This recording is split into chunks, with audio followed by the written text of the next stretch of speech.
Lights, camera, innovation. Walt Disney Studios chose advanced 5G solutions from T-Mobile for Business to transform the movie-making process. Together, we kept a remote production hub in Hawaii in sync with a team in California to bring Lilo and Stitch to theaters this summer. This is picture-perfect collaboration. This is Walt Disney Studios with T-Mobile for Business. Take your business further at T-Mobile.com/now. Richard Nixon. Well, I'm not a crook. Ronald Reagan. Tear down this wall. George W. Bush. I can hear you. The rest of the world hears you. And Donald Trump. And a friend of mine for a long time, he only likes politics. If you ask him about how are the Yankees doing, he has no interest. If you ask him almost anything, he likes politics, and he's a professional at the highest level. Roger Stone. All of these presidents relied on one man to secure their seat in the Oval Office. That man is Roger Stone. This is The Roger Stone Show on 77 WABC.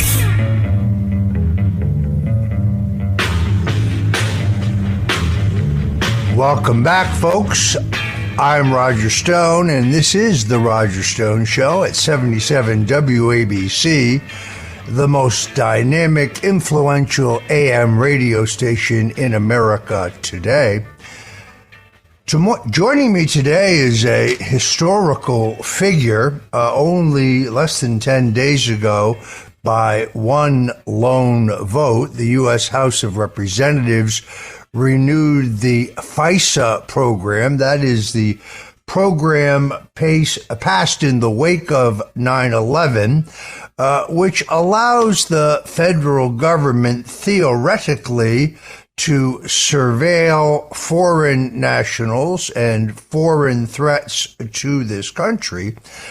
But in the Russian collusion hoax that was targeted at President Donald Trump, the FISA program was used illicitly to spy on this man, Carter Page. Now, Carter Page was working on President Donald Trump's campaign, then candidate Donald Trump's campaign in the foreign policy realm.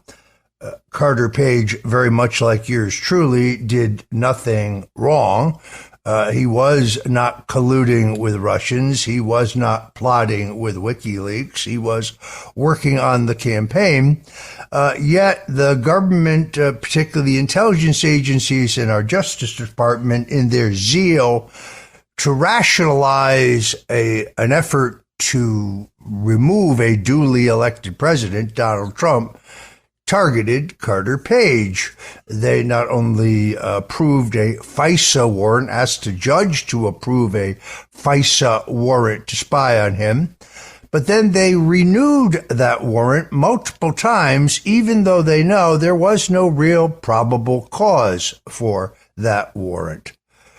Carter Page joins us now. Roger, so great to be with you. Thank you so much for your kind introduction and for everything you've continued to do to, help President Trump in terms of getting the word out and, step by step, seeing what we can do about fixing this country. So it's just a tragic situation along the lines of what you've outlined.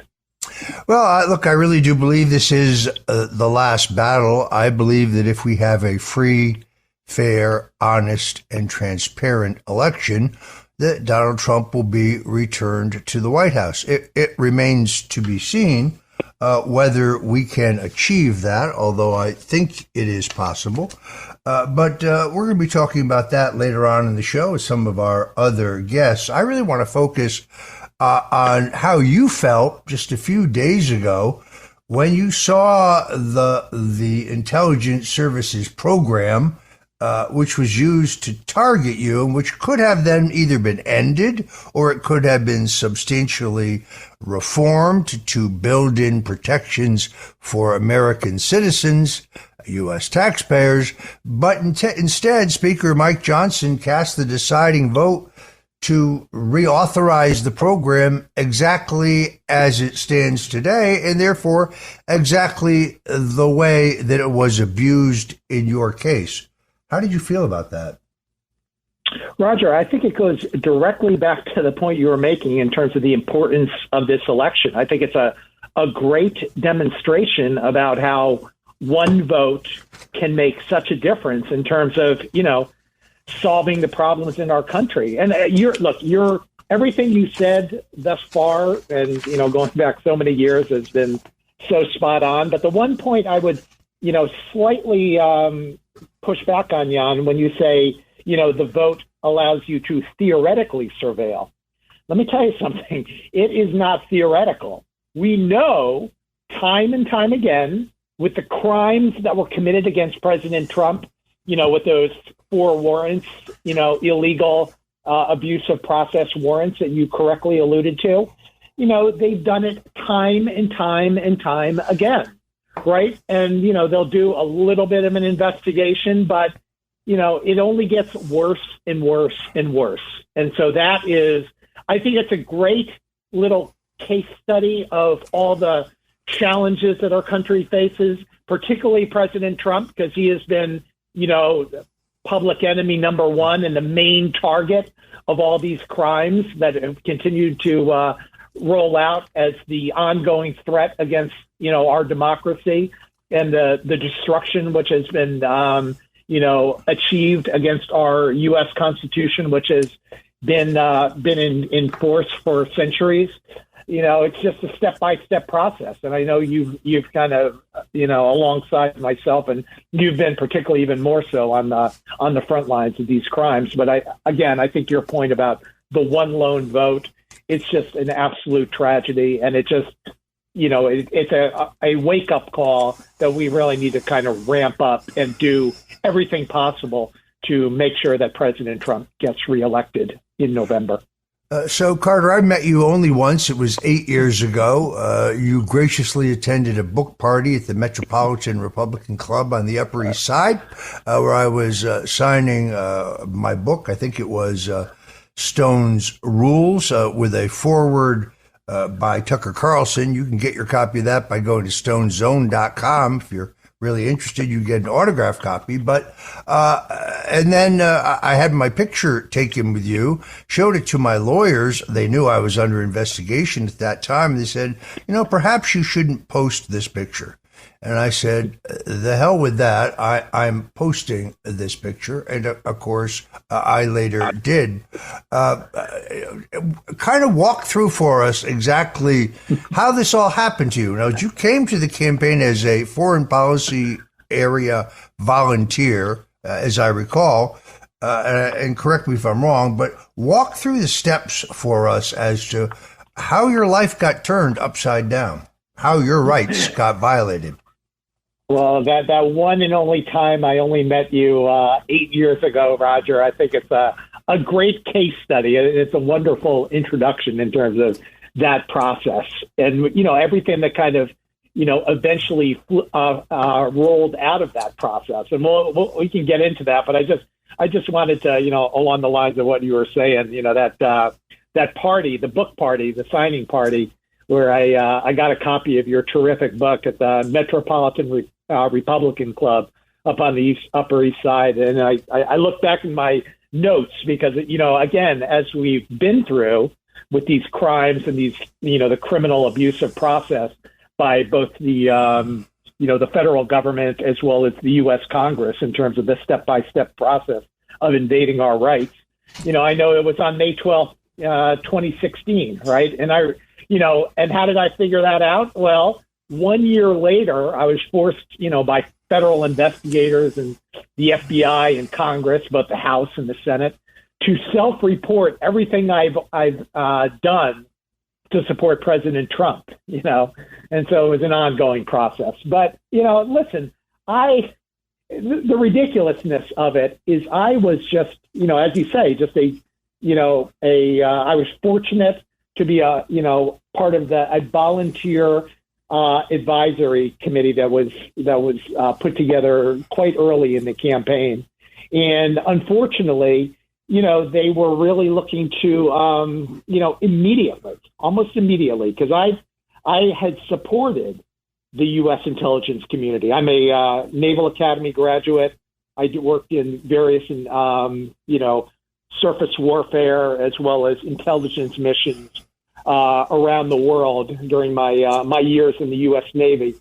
And I had ties to the intelligence community, and so I've supported our country in terms of, helping to push back against terrorists and other sort of, threats, real national security threats to our country, as opposed to these made up ones, which have been, constantly rolled out and which you hear about on the fake news every night. But, I was fortunate enough to have that opportunity to, get to know some really incredible people. And it was similar to myself. A lot of them were, military veterans. A lot of generals and admirals were on our committee. And so I was, it was a great honor and privilege to spend some time with them and really try putting together new ideas. Contrary, you mentioned the FISA reauthorization. We were kind of, helping President Trump, then candidate Trump, to, spell out some of the details in terms of fixing our country and really helping to push forward the terrible problems in U.S. foreign policy going back many, many decades, consistently across, many administrations. Obviously you were a key advisor to President Nixon, but, he was at the front lines of détente, right, in terms of, trying to find new approaches with the Soviet Union. And he succeeded. And, then President Reagan, someone else you worked for, he was, at the end of the first Cold War, he was pushed back a lot against a lot as well. Nothing like President Trump in terms of all the headwinds that he faced. But, Frank Carlucci, some of the, the Secretary of Defense under him, was kind of, well, I'm not so sure about trying a new approach. Let's kind of stick with the swamp mentality of, there's only one way and we have to be at a constant war with Russia, or kind of, escalating in the direction of a war. And, he was smart enough and he was a great enough negotiator, President Reagan, to kind of help forge a new pathway forward. And I think that is exactly what President Trump, then candidate Trump, was laying out in, when he announced in 2015 and, throughout that year and, what he was, talking about in 2016. And unfortunately, that only escalated all of the attacks against him. And, the fact that I had done a lot in Russia, I'd done over $25 billion of deals in Russia, and so, I was the prime target. And so they were particularly, interested in me because they could, make up all kinds of crazy stories similar to the ongoing crazy stories that President Trump continues to face today. Yeah, it's kind of counterintuitive. The way it used to work is the Republicans were more aggressive. The Democrats were more in favor of peace. Donald Trump comes along and says, look, we should have better relationships with countries like Russia and China because they have nuclear weapons, and we could have an international conflagration. So better relations with the Russians and the Chinese, constructive relations based in trust are better. The left immediately accuses him of being soft on Russia. The truth is, after decades of endless foreign war, costing us billions of dollars and hundreds of thousands, if not millions of lives, millions if you count the foreign victims of those wars, Donald Trump ran in 2016 as the peace candidate, as the man who would bring our troops home from the endless foreign wars and would start no new ones, a pledge, interestingly enough, that he kept. Rather than have people see this as a conciliatory or more reasonable foreign policy approach, they attacked him as being a stooge for the Kremlin. which is, of course, ridiculous. Their entire effort to take him down built on two completely false claims. The so-called Steele dossier, which we have now established definitively in Special Counsel John Durham's report, which I'm going to ask you about in a minute, Carter, but he absolutely determines and documents that the so-called Steele dossier, which was a report which claimed falsely that President, then candidate, then private citizen Donald Trump had cavorted with Russian prostitutes on a trip to Moscow, and that he had been entertained by watching prostitutes urinate on a bed in a hotel suite, which had previously been used by Barack Obama. This is, of course, an entire fiction. It's a fiction that MSNBC continued to push long past the time that it was clearly debunked. It is a fiction that both the FBI and the CIA knew was false. They knew the provenance of this document, of this report. They knew it had actually been paid for by Hillary Clinton's campaign. By the way, she disguised those payments as legal fees, and therefore why she wasn't charged under the same theory that President Donald Trump is standing trial in New York City today, well, that would be hard to figure out.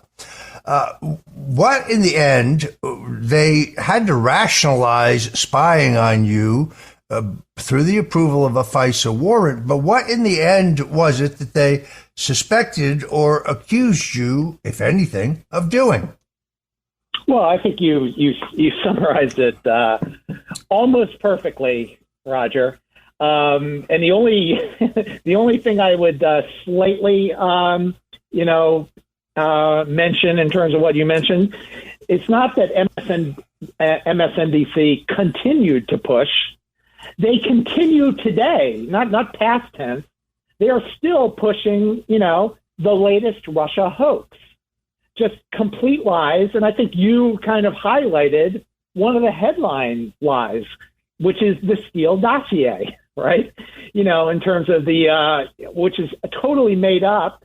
And look, in terms of that completely ridiculous case against President Trump, I mean, this is all kind of happening at the same time in terms of some of the, allegations and craziness and, things in terms of legal fees, et cetera. I mean, that's all kind of October of 2016, right?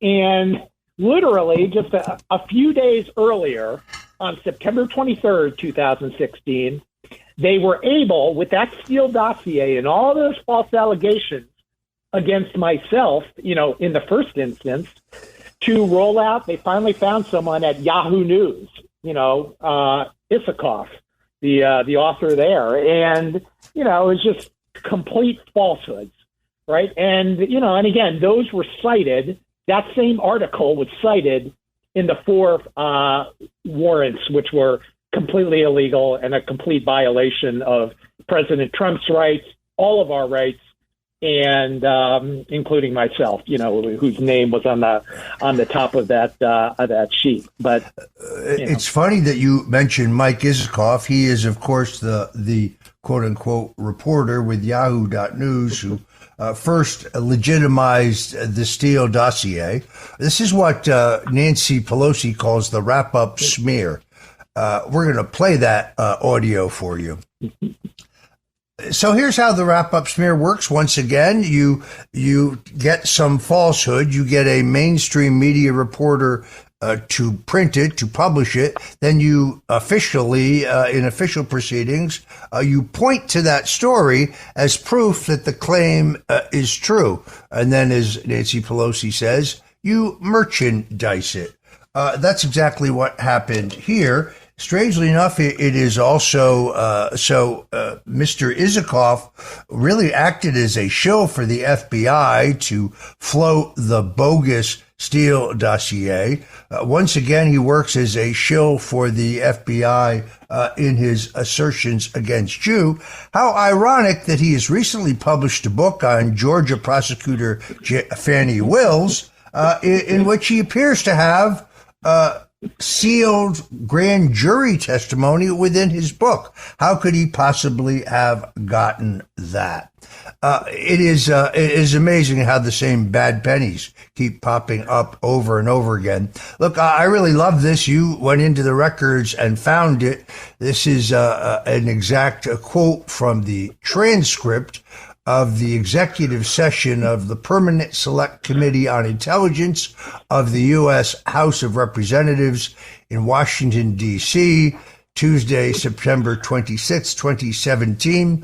I am testifying under oath in a private session, and Trey Gowdy, the congressman from South Carolina, asks me, "Do you know, Mr. Stone, who Carter Page is?"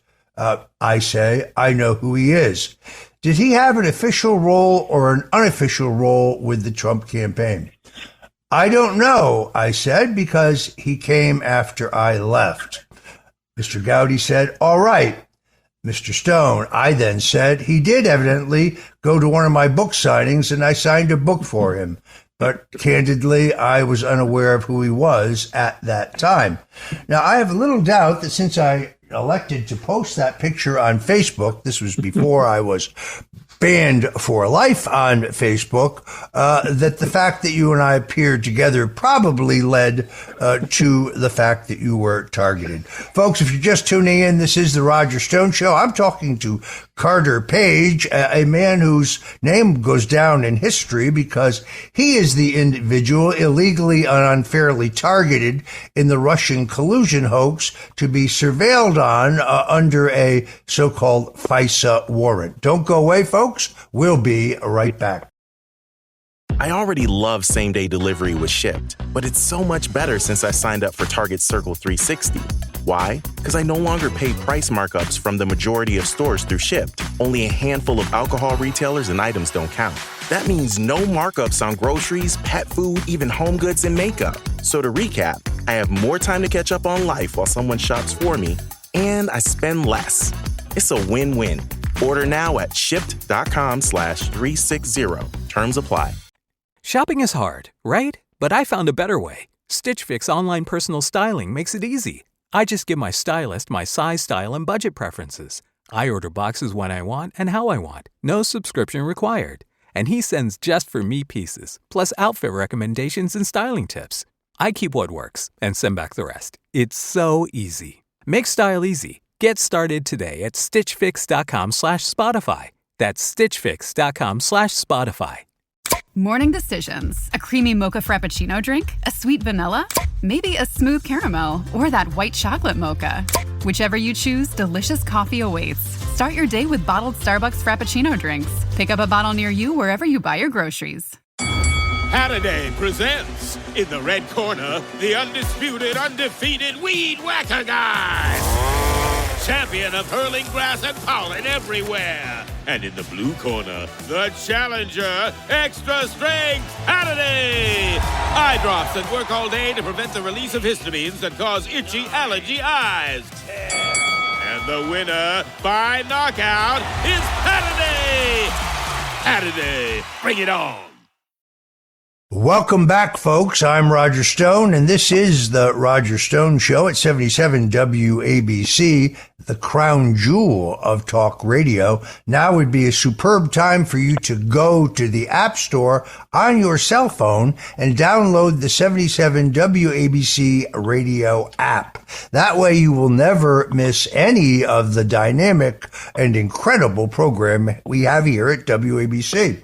Now, if you don't live in the greater New York, New Jersey, Connecticut area where I grew up, you can listen to us worldwide at WABCradio.com. We are live streaming in 173 countries. Well, I think a couple of those countries seek to jam our programming because, well, the truth upsets some people. But pretty much anywhere, everywhere in the United States and pretty much anywhere in the country, you can listen to 77 WABC by going to WABCradio.com. So you have no excuses for ever missing The Roger Stone Show from 4 to 6 Eastern every single Sunday. We're talking to Carter Page. Carter Page, for those of you who may not remember, was a foreign policy advisor to candidate Donald Trump in the 2016 presidential campaign.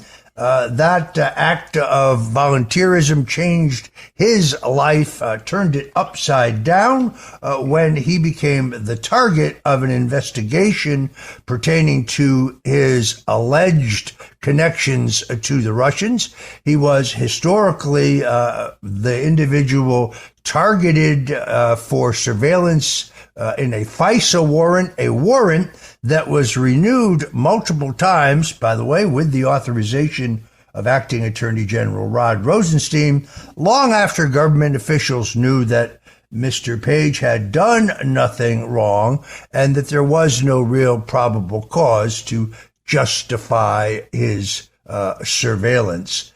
We're coming up on the 8th anniversary of our meeting.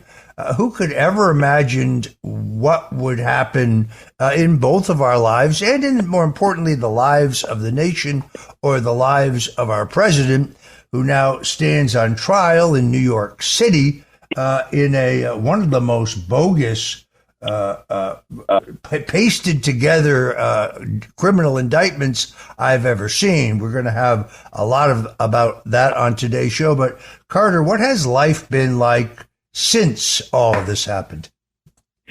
Well, really, since I last saw you there in the Upper East Side in May of 2016, it's been just a complete whirlwind, and it's a small fragment of everything that President Trump has continued to face throughout this entire time, in terms of these attacks, et cetera. And, it's interesting. I think that the prime example, as you're kind of alluding to, and I'm sure you'll talk about with some of your other guests, but, literally five miles away from where, we had our meeting, back then, 8 years ago, is where the crazy, witch hunt trial is happening downtown, and I actually lived, when I was living there in New York City at the time. And, I was, it was, that was home. Right. And, it's just gone so far downhill, in that state and in that city right now that, just a couple of years ago, I had to leave. I've had so many death threats.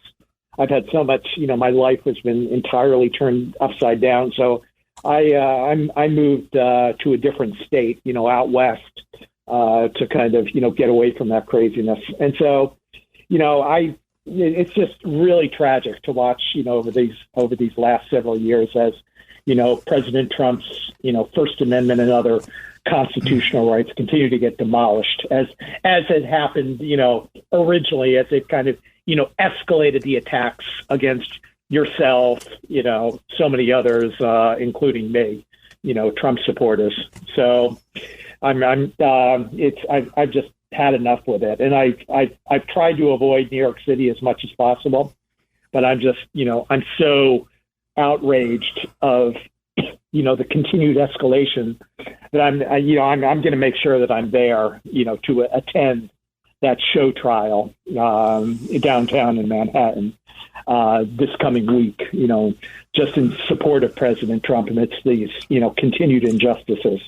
I mean, it's just been one civil rights attack and destruction of our Constitution after another. And I just, I want to stand there and just, support in any way possible. All right, folks, we just made news here on the Roger Stone Show. Carter Page is going to attend President Trump's trial one day this week in a show of support. I must say, my wife and I watching this on TV. You don't actually obviously see the courtroom proceedings, but you see people come and go. And the quiet dignity of Donald Trump is obvious to me. His rightful anger is also apparent to me. This is one of the most ridiculous proceedings that I have ever seen. I read the opening remarks of the prosecutors, Mr. Coangelo. I'm not sure why somebody from the Manhattan District Attorney's Office could not have tried this case. I'm not sure why we had to import a guy from the Biden Justice Department to come in and do it, unless, of course, it is a racketeering conspiracy of some kind. It is painful to watch, but the dignity of Donald Trump, while he's being forced to stand in the dock, while he is being forced to waste his time in a frivolous and illegitimate prosecution, draining his campaign coffers, attempting, I think, unsuccessfully to further blacken his name with the American people. None of it is working. So I'm really glad to hear that Carter Page will be at the New York trial to lend his moral support to the greatest president since Abraham Lincoln. And I wish we had more time, because I'd love to ask you a lot more about how the media abused you and the role that they played, because you know how this works. They shop these stories against you until they find a buyer. Doesn't matter how fake the story may be, how false their allegation may be. In the wrap-up smear, it's all about getting someone to print it so they can point to it and say, oh, you see, Carter Page did X, Y, and Z. It's an outrageous, abusive system. As my good friend Sean Hannity likes to say, journalism is dead in America. And indeed it is. I'm afraid we have to leave it there. Let me thank my guest, Carter Page, a man whose name will go down in history, for joining us today on The Roger Stone Show.